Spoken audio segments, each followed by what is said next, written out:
Hey y'all, welcome back to my channel, Jasniv BL Stories. The first day of my doom. My name is Ian Page. The world calls me the youngest Archmage professor of the Imperial Aether Academy, the greatest magic academy on the continent. The son of the prestigious Page Swordmaster house, the family's greatest disappointment. Every generation of House Page produced legendary swordsmen. Then I was born. I'd rather fire fireballs than swing swords. Against everyone's expectations, I became a mage instead. Unfortunately, that isn't the biggest problem. Chapter 1. The train that ruined my life. The magical steam locomotive cut through mountains at incredible speed. Crystal engines glowed beneath the rails. Floating runes illuminated every carriage. Today was my first day teaching. I quietly looked outside the window. Then, thunk! The train suddenly shook. My forehead slammed into the window. Ow! Darkness swallowed me. Thousands of memories exploded inside my head. Modern Earth, college, apartment, late-night comic reading. Then, one particular webtoon, a horribly cliché reverse harem romance. The heroine, a transmigrator, possessed by a ridiculous love gauge system. She entered the academy, collected handsome men like limited edition cards. Everyone worshipped her. The empire revolved around her. Politics, wars, ancient demons, everything existed only to make her dating life easier. Wait. My face remained perfectly expressionless. Inside, I'm inside the comic. Worse, I'm this guy. Professor Ian Page, the cold, noble professor, a side character. His only purpose, to criticize the heroine's cheating during exams. The 5 male leads immediately hated him. The heroine cried. Ian became the villain. His noble family lost political protection. His parents executed. His younger sister poisoned. His brothers killed in war. Ian himself publicly beheaded. Silence. I stared outside calmly.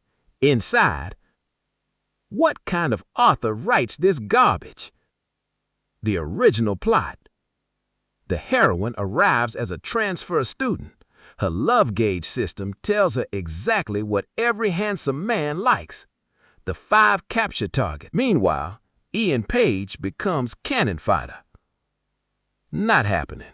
From today, I will never meet the heroine, never speak to her, never even breathe in her direction.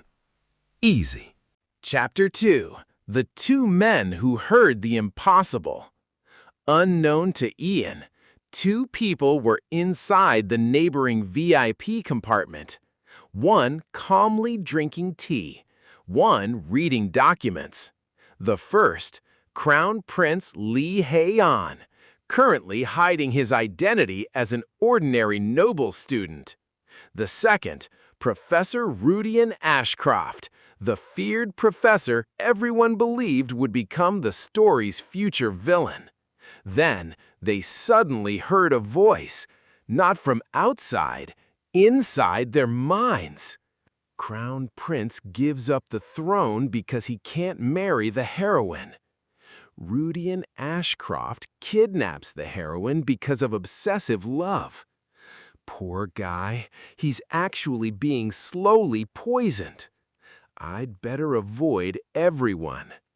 Silence. The 2 men slowly looked around. Neither had spoken. Yet they had heard every word. ... For the first time in years, both geniuses wore identical, confused expressions. Chapter 3. A very strange professor. Ian stepped onto academy grounds. Students immediately froze. His elegant robes fluttered in the wind. Blue eyes, perfect posture, expressionless. He looked exactly like a legendary Archmage. Inside, everyone's staring again. Did I spill tea? Please let there not be bird poop on my shoulder. The students gasped. He isn't even looking at us. Professor Ian's pressure is terrifying. He must already be analyzing everyone. Ian walked away. I literally forgot where my office is. Behind a pillar, 2 pairs of eyes followed him. The Crown Prince smiled. Interesting. Rudian adjusted his gloves. Impossible. Both had heard Ian's inner thoughts again. Chapter 4. The Villain Who Wasn't. Rudian secretly investigated himself. Poison. Ridiculous. Yet, after checking his food, his tea, his medicine, his laboratory, he found traces of a rare, slow-acting toxin, exactly as Ian's thoughts had claimed. For the first time, Professor Rudian felt genuine fear. Who exactly was Ian Page? Meanwhile, the Crown Prince quietly investigated future political events Ian had unintentionally thought about. One by one, everything matched suspiciously well. Impossible information. Information nobody should possess. Chapter 5. The Dormitory War Begins. Ian finally unpacked his professor's dormitory. Success. No heroine, no male leads, no death flags. This is peaceful. Knock! He opened the door. Standing outside, a smiling blonde noble. I heard the West Wing has poor sunlight. I was wondering, could I borrow your spare bedroom? Ian blinked. Why? I like quiet neighbors. Inside. What kind of excuse is that? The Crown Prince smiled wider. Adorable. 5 minutes later. Knock. Professor Rudian stood outside elegantly. I require temporary accommodation. My office ceiling collapsed. Ian looked at him. Really? It was destroyed by magical termites.